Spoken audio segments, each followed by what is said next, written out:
ओम शांति 16/4/2024 बाबा के साकार मधुर महावाक्य। मीठे बच्चे, तुम्हें सतो प्रधान बनना है तो बाप को प्यार से याद करो। पारसनाथ शिव बाबा तुम्हें पारसपुरी का मालिक बनाने आए हैं। प्रश्न है, तुम बच्चे किस एक बात की धारणा से ही महिमा योग्य बन जाएंगे? उत्तर है, बहुत बहुत निर्माणचित बनो। किसी भी बात का अहंकार नहीं होना चाहिए। बहुत मीठा बनना है। अहंकार आया तो दुश्मन बन जाते हैं। उच्च अथवा नीच पवित्रता की बात पर बनते हैं। जब पवित्र है तो मान है, अपवित्र है तो सबको माथा टेकते हैं। ओम शांति। रूहानी बाप बैठ बच्चों को समझाते हैं। बाप भी समझते हैं कि हम इन बच्चों को समझाते हैं। यह भी बच्चों को समझाया गया है कि भक्ति मार्ग में भिन्न भिन्न नाम से अनेकानेक चित्र बना देते हैं। जैसे कि नेपाल में पारसनाथ को मानते हैं, उनका बहुत बड़ा मंदिर है, परंतु है कुछ भी नहीं। 4 दरवाजे हैं, 4 मूर्तियां हैं, चौथे में श्री कृष्ण को रखा है। अब शायद कुछ बदली कर दिया हो। अब पारसनाथ तो जरूर शिव बाबा को ही कहेंगे। मनुष्य को पारस बुद्धि भी वही बनाते हैं।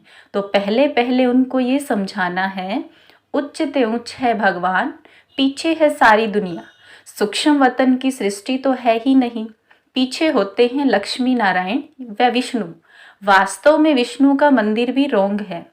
विष्णु चतुर्भुज 4 भुजाओं वाला कोई मनुष्य तो होता ही नहीं है। बाप समझाते हैं, यह लक्ष्मी नारायण है जिनको इकट्ठा विष्णु के रूप में दिखाया है। लक्ष्मी नारायण तो दोनों अलग अलग हैं। सूक्ष्म वतन में विष्णु को 4 भुजाएं दे दी है, अर्थात दोनों को मिलाकर चतुर्भुज कर दिया है। बाकी ऐसा कोई होता ही नहीं है। मंदिर में जो चतुर्भुज दिखाते हैं वह है सूक्ष्म वतन का।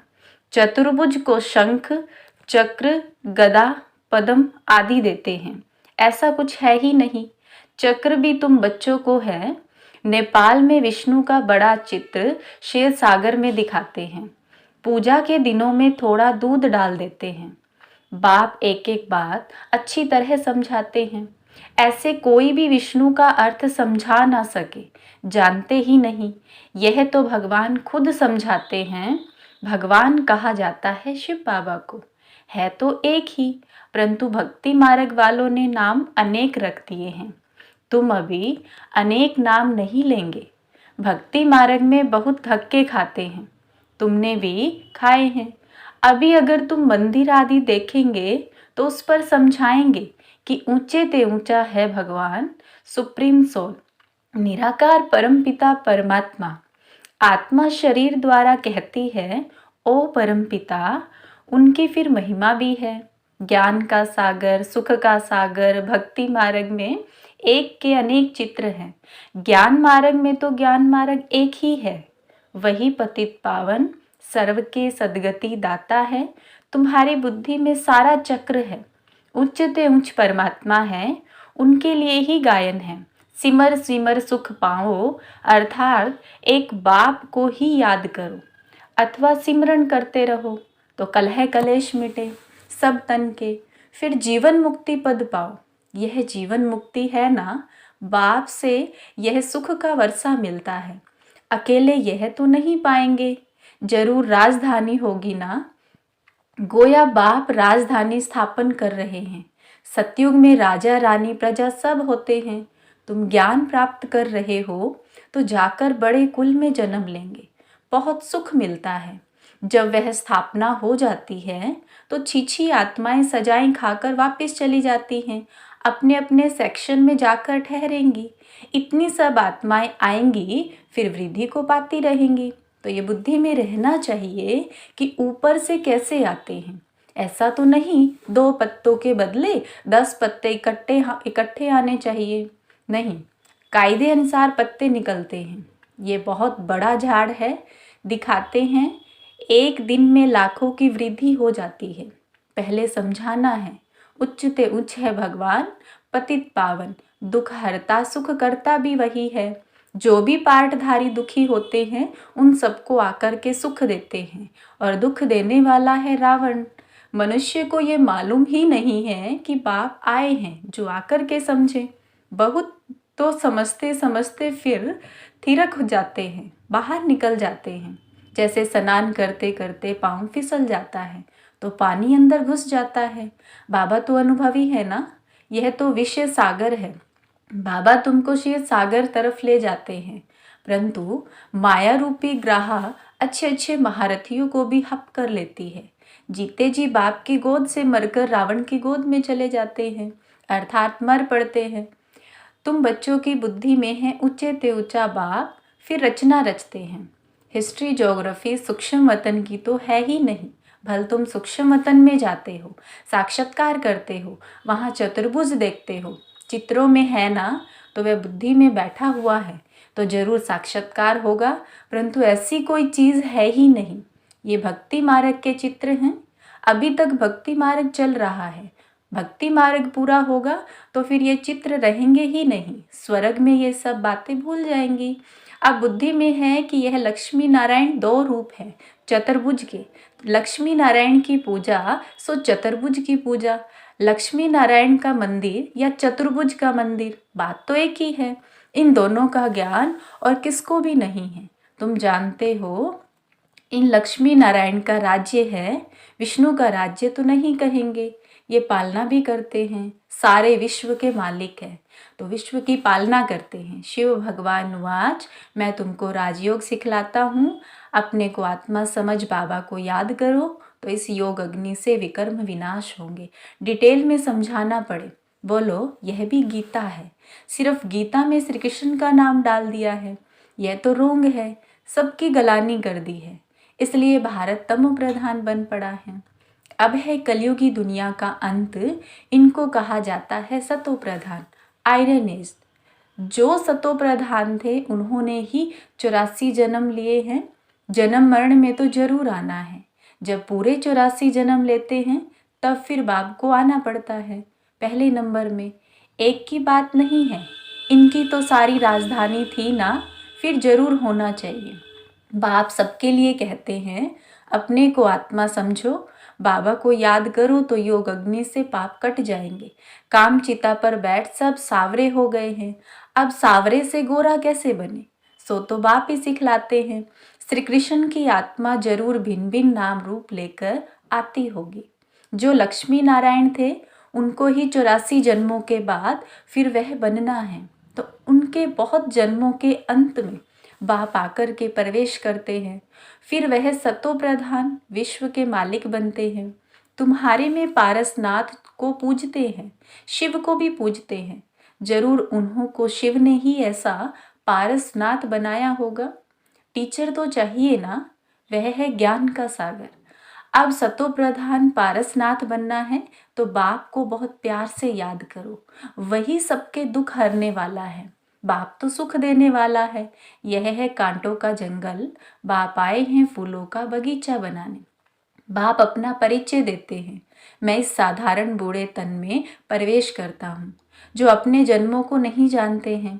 भगवान वाच, मैं तुमको राजयोग सिखलाता हूँ, तो यह ईश्वरीय यूनिवर्सिटी ठहरी ना। एम ऑब्जेक्ट है ही राजा रानी बनने की, तो जरूर प्रजा भी बनेगी। मनुष्य योग योग बहुत करते हैं, निवृत्ति मार्ग वाले तो अनेक हठ योग करते हैं, वह राजयोग सिखला ना सके।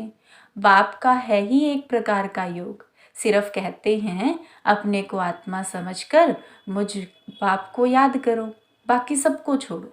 भक्ति मार्ग में तुम गाते थे कि आप आएंगे तो हम एक संग जोड़ेंगे, तो जरूर उनसे वर्षा मिला था।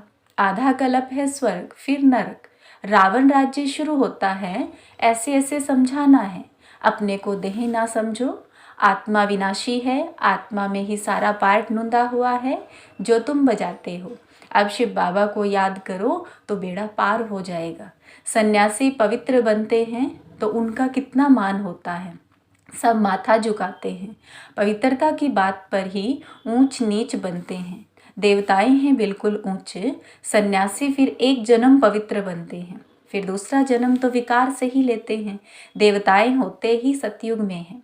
अब तुम पढ़ते हो फिर पढ़ाते भी हो, कोई पढ़ते हैं लेकिन दूसरों को समझा नहीं सकते क्योंकि धारणा नहीं होती। बाबा कहेंगे तुम्हारी तकदीर में नहीं है, तो बाप क्या करे? बाप आदि सबको आशीर्वाद बैठ करे तो सब स्कॉलरशिप ले लेवे। वह तो भक्ति मार्ग में आशीर्वाद करते हैं, सन्यासी भी ऐसे करते हैं। उनको जाकर के कहेंगे मुझे बच्चा हो, आशीर्वाद करो। अच्छा तुमको बच्चा होगा, बच्ची हुई तो कहेंगे भावी, बच्चा हुआ तो वाह वाह कर चरणों पर गिरते रहेंगे। अच्छा अगर फिर मरा तो रोने पीटने गुरु को गाली देने लग पड़ेंगे। गुरु कहेगा यह भावी थी, कहेंगे पहले क्यों नहीं बताया? कोई मरे हुए से जिंदा हो जाता है तो यह भी भावी ही कहेंगे, वह भी ड्रामा में धुंध है। आत्मा कहाँ छिप जाती है, डॉक्टर लोग भी समझते हैं यह मरा पड़ा है, फिर जिंदा हो जाता है। चिंता पर चढ़े हुए भी उठ पड़ते हैं। कोई एक ने किसको माना तो उनके पीछे ढेर पड़ जाते हैं। तुम बच्चों को तो बहुत निर्माणचित होकर चलना है, अहंकार जरा भी ना हो। आजकल किसको जरा भी अहंकार दिखाया तो दुश्मनी बढ़ी। बहुत मीठा होकर चलना है। नेपाल में भी आवाज़ निकलेगा, अभी तुम बच्चों की महिमा का समय नहीं तो उनके अगाखड़े उड़ जाएं, अब बड़े बड़े जग जाए और सभा में बैठ सुनाए तो उनके पिछाड़ी ढेर आ जाए। कोई भी बाबर MP बैठ तुम्हारी महिमा करे कि भारत का राजयोग इन ब्रह्मा कुमार कुमारियों के सिवाय कोई सिखला नहीं सकते। ऐसा अभी तक कोई निकला नहीं है। बच्चों को बहुत होशियार चमत्कारी बनना है। फलाने भाषण कैसे करते हैं सीखना चाहिए। सर्विस करने की युक्ति बाप सिखलाते हैं। बाबा ने मुरली जो चलाई एक्यूरेट कलब कलब ऐसे चलाई होगी। ड्रामा में धुंध है, प्रश्न नहीं उठ सकता है। ऐसे क्यों? ड्रामा अनुसार जो समझाना था वह समझाया, समझाता रहता हूँ। बाकी लोग तो अथाह प्रश्न करेंगे। बोलो पहले मन मनाभव हो जाओ, बाप को जानने से तुम सब कुछ जान जाएंगे। अच्छा मीठे मीठे सिखिलदे बच्चों प्रति माता पिता बाप दादा का याद प्यार और गुड मॉर्निंग। रूहानी बाप की रूहानी बच्चों को नमस्ते। हम रूहानी बच्चों की रूहानी बाप दादा को नमस्ते। बाबा नमस्ते। धारणा के लिए मुख्य सार हैं, सर्विस की युक्ति सीखकर बहुत बहुत होशियार और चमत्कारी बनना है। धारणा कर फिर दूसरों को करानी है। पढ़ाई से अपनी तकदीर आपे ही बनानी है। दूसरा पॉइंट है, किसी भी बात में जरा भी अहंकार नहीं दिखाना है। बहुत बहुत मीठा और निर्माणचित बनना है। माया रूपी ग्राह से अपनी संभाल करनी है। आज का वरदान है, बीती को श्रेष्ठ विधि से बीती कर यादगार स्वरूप बनाने वाले पास विद ऑनर भव। पास्ट इज पास्ट तो होना ही है। समय और दृश्य सब पास हो जाएंगे, लेकिन पास विद ऑनर बनकर हर संकल्प व समय को पास करो। अर्थात बीती को ऐसे श्रेष्ठ विधि से बीती करो जो बीती को स्मृति में लाते ही वाह वाह के बोल दिल से निकले। अन्य आत्माएं आपकी बीती हुई स्टोरी से पाठ पढ़े, आपकी बीती यादगार स्वरूप बन जाए तो कीर्तन अर्थात कीर्ति गाते रहेंगे। आज का स्लोगन है, स्व कल्याण का श्रेष्ठ प्लान बनाओ तब विश्व सेवा में साकाश मिलेगी। ओम शांति।